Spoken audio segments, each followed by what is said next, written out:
মাগো, আমায় ছুটি দিতে বল।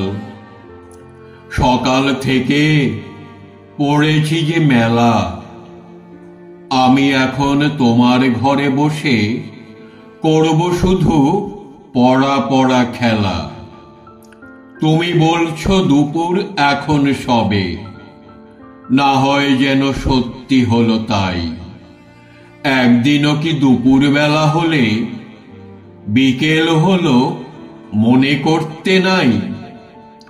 আমি তো বেশ ভাবতে পারি মনে, সূর্যি ডুবে গেছে মাঠের শেষে, বাগদি বড়ি চুবড়ে ভরে নিয়ে শাক তুলেছে পুকুর ধারে এসে। আঁধার হলো মাদার গাছের তলা, কালি হয়ে এলো দিঘির জল।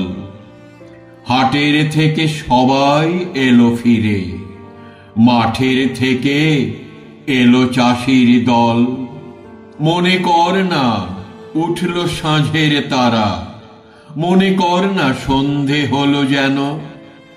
রাতের বেলা দুপুর যদি হয়, দুপুর বেলা রাত হবে না কেন?